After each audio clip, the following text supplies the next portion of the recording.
नमस्कार. श्री स्वामी समर्थ. शोध अस्तित्वाचा या आपल्या चॅनलमध्ये तुमचे सगळ्यांचे स्वागत करते. तुमच्या सगळ्या इच्छा स्वामी महाराजांच्या कृपेने पूर्ण होत हीच स्वामीचरणी प्रार्थना करते आणि आजच्या व्हिडिओला सुरुवात करते. तर बघा, आपण भरपूर कष्ट करतो, भरपूर मेहनत करतो, तरी आपल्याला आपल्या कष्टाला यश भेटत नाही किंवा आपल्याला पाहिजे तसा मोबदला भेटत नाही. घरामध्ये सतत भरपूर आजारपण आहे. आलेली लक्ष्मी येतात 4 पैसे, पण ती पण निघून जातात. म्हणजे दवाखाना आपल्या मागं सतत लागलेला आहे. काही ना कुठून कशाचे जरी पैसे आले तर कुठल्याही मार्गाने कसेही ते लगेच बाहेर जातात. म्हणजेच काय, तर घरामध्ये आपल्या लक्ष्मी टिकत नाही, घरामध्ये आपल्या लक्ष्मी स्थिर राहत नाही. तर असं का होत असेल? बाहेर जर काम चांगलं कितीही काम केलं तरीसुद्धा आपल्याला मनासारखा मोबदला आपल्याला भेटत नाही आणि आपल्या डोक्यावर भरपूर कर्ज झालेलं आहे. एकाचं कर्ज फेडण्यासाठी आपल्याला दुसरं कर्ज घ्यावं लागतं, दुसरं फेडण्यासाठी तिसरं कर्ज घ्यावं लागतं. तर अशाने काय होतं, तर आपल्या डोक्यावर भरपूर मोठा असा कर्जाचा डोंगर उभा राहतो. मन अशांत राहतं, मनामध्ये सतत चिडचिडपणा होतो. घरामध्ये आलं सतत पैशाचा विचार, बाहेर गेलं सतत पैशाचा विचार, कर्ज कसं फेडायचं, काय करायचं, कुठून पैसे आणायचे, हा सतत माणसाच्या मागं लागलेला एक सगळ्यात मोठा आजारपणच आहे. कर्ज म्हणजे हा सगळ्यात मोठा आजार आहे आणि त्याच्यानंतर ते जर आपण आपल्या मनावर घेतलं तर त्याच्यातून मार्ग निघणं कठीण. आपण त्या टेन्शनमध्येच राहतो, सतत मनामध्ये निगेटिव्ह विचार येतात, म्हणजे काही ना काही सतत प्रॉब्लेम होतात. तर या सगळ्यातून जर आपल्याला बाहेर पडायचं असेल तर तुम्हाला गुरुवारी एक उपाय करायचा आहे आणि हा तुम्ही जर 11 गुरुवार जर तुम्ही हा उपाय केला तर नक्कीच तुम्हाला कुठून ना कुठून पैसे जे येतात ते पैसे येण्याचे मार्ग मोकळे होतात किंवा काही ना काही तुम्हाला चमत्कार 11 गुरुवार होण्याच्या अगोदर 1-2 गुरुवारमध्येच मिळतील. तर तुम्ही अगदी श्रद्धेने आणि विश्वासाने जर हा उपाय केलात तर खरंच स्वामी समर्थ तुमच्यावर भरभरून अशी कृपादृष्टी करतील, त्यांचा आशीर्वाद तुमच्यावर राहील. जिथं सगळं असमर्थ आहे तिथं आपले फक्त श्री स्वामी समर्थ आहेत. तर आपण स्वामींना शरण जाऊन, आपल्या दत्त महाराजांना शरण जाऊन अगदी मनातून जर तुम्ही हा उपाय केला तर नक्कीच तुम्हाला काही ना काही मार्ग मिळेल. नक्कीच तुम्हाला कर्ज फेडण्यासाठी काहीतरी मार्ग सापडेल, पैसा येण्याचे मार्ग मोकळे होतील. जे तुमच्या घरामध्ये आजारपण आहे ते आजारपण कुठेतरी थांबलेलं असेल आणि ते 4 पैसे तुम्हाला तुमच्या घरामध्ये जमा होतील आणि असं करत करत तुम्ही जर ते पैसे घरामध्ये जमा केले तर ते कर्ज फिटायला सुद्धा मदत होते. असं नाही की एखादा माणूस आला आणि आपलं कर्ज फेडून गेला, असं नाही होणार. पण काही ना काही संकेत मिळतील, कुठून ना कुठून तुम्हाला नोकरीमध्ये जास्त पैसे मिळतील, व्यवसाय असेल तर व्यवसायामध्ये वाढ होईल किंवा चांगली नोकरी तुम्हाला ऑफर येईल किंवा दुसरीकडे कुठे तुम्हाला चांगल्या नोकरीची ऑफर येईल. म्हणजे काही ना काही तुम्हाला पैसे येण्यासाठी मार्ग मोकळे आपले स्वामी समर्थ महाराज नक्कीच तुमची मदत करतील.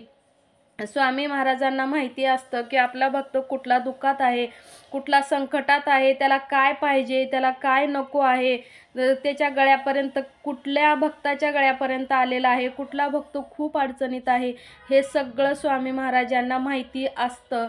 त्याच्यामुळं जर आपण हा उपाय केला तर तुम्हाला नक्कीच काहीतरी मार्ग सापडेल आणि तुमचं कर्ज फिटायला खूप मोठी तुम्हाला मदत मिळेल. तर तुम्हाला काय करायचं आहे, फक्त गुरुवारीच हा उपाय करायचा आहे. 11 गुरुवार उपाय करायचे आहेत. मासिक पाळी आली किंवा सुतक आलं तर हे तुम्हाला सोडून द्यायचं आहे. गावाला गेलात तरीसुद्धा तुम्हाला हे उपाय सोडून द्यायचा आहे, म्हणजे करायचं नाही आणि परत आल्यानंतर तुम्हाला 11 गुरुवार हा उपाय कंटिन्यू करायचा आहे. तर त्याच्यासाठी तुम्हाला एक नारळ घ्यायचे आहे, खडीसाखर घ्यायचं आहे, तांब्या भरून पाणी घ्यायचं आहे आणि एक हार घ्यायचा आहे आणि जिथे कुठे तुम्हाला तुमच्या घराच्या जवळ किंवा स्वामीचं मंदिर असेल, देऊळ असेल किंवा घराच्या आजूबाजूला कुठंही उंबराचं झाड असेल, मध्ये औदुंबराचं झाड असेल, त्या झाडाखाली तुम्हाला जायचं आहे. उंबराच्या झाडाखाली साक्षात ब्रह्मा विष्णू महेश या तिन्ही देवतांचा अवतार असतो, म्हणजे त्रिमूर्तीचा अवतार असतो। तर या झाडाच्या साध्या स्पर्शाने सुद्धा आपल्याला खूप मोठं पुण्य लागतं। आपल्यामध्ये बरेचसे असे आपल्या जीवनामध्ये बदल घडत असतात। असा हा औदुंबराचा खूप मोठा महिमा आहे, तर त्याच्यावर सुद्धा मी एक व्हिडिओ बनवणार आहे। औदुंबराचे खूप फायदे आहेत। तर तुम्हाला उंबराच्या झाडाखाली एक तांब्यामध्ये पाणी, नारळ, फूल आणि खडीसाखर, फुलं, हार काय असेल ती आणि खडीसाखर हे 4-5 वस्तू तुम्हाला घेऊन जायचं आहे। कुठेही असू द्या झाड, गुरुवारी तुम्हाला जायचं आहे। त्या झाडाला तुम्हाला पाणी घालायचं आहे, उंबराच्या झाडाला पाणी घालायचं आहे आणि अष्टगंध सोबत असेल तर अष्टगंध व्हायचा आहे आणि फूल हार काय नेलेला आहे ते व्हायचं आहे आणि नारळ आणि खडीसाखर तुम्हाला तिथं ठेवायची आहे आणि तुमच्या मनामध्ये काय असेल ते नारळ आणि खडीसाखर ओंजळीमध्ये धरून, नारळ आणि खडीसाखर कपाळाला लावायची आहे, ओंजळीमध्ये धरून कपाळाला लावायचं आहे आणि तुम्हाला काय इच्छा असेल ती तुम्हाला त्या झाडाच्या खाली, झाडाच्या समोर उभा राहून मागायची आहे। कुठलीही, अगदी कुठलीही इच्छा असू द्या, तुम्ही कितीही संकटात असू द्या, कितीही मोठं दुःख असू द्या, तुम्हाला स्वामी महाराजांना सांगायचं आहे की माझं ही अडचण आहे ती तुम्ही सोडवावी, मी खूप संकटात आहे, असं तुम्हाला महाराजांना सांगायचं आहे। आणि ती खडीसाखर आणि नारळ तुम्हाला तेथेच ठेवायचं आहे, म्हणजे त्यांना अर्पण करायचं आहे। आणि त्यानंतर गुरुचरित्र या पोथीमधील 11वा अध्याय तुम्हाला 11 वेळेस तिथे बसूनच वाचायचा आहे, म्हणजे झाडाखाली बसूनच वाचायचा आहे। उंबराच्या झाडाखाली बसून तुम्हाला हा उपाय करायचा आहे। तर 11वा अध्याय 11 वेळेस दर गुरुवारी 11 वेळेस वाचा, 5 वेळेस वाचा, 7 वेळेस वाचा, तुम्हाला जेवढं शक्य असेल तेवढं वाचा।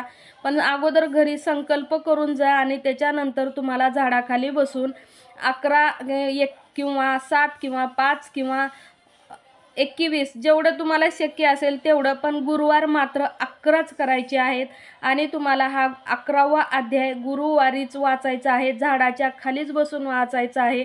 झाडाच्या सानिध्यात जर तुम्ही हा अध्याय वाचलात तर त्या झाडामध्ये ब्रह्मा विष्णू महेश या तिन्ही त्रिमूर्तीचा वास असतो।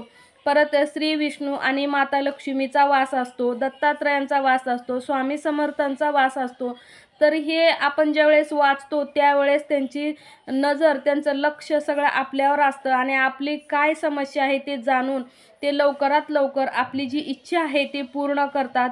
फक्त तुम्हाला खूप मनातून ही सेवा करायची आहे, खूप मनातून स्वामींना सांगायचं आहे माझी ही अडचण आहे, तुम्ही सोडवा, माझं ही असं एवढं संकट आहे, मला मार्ग दाखवा, असं म्हणून आपल्याला हे गुरुचरित्रातील 11वा अध्याय 11 गुरुवारी करायचा आहे।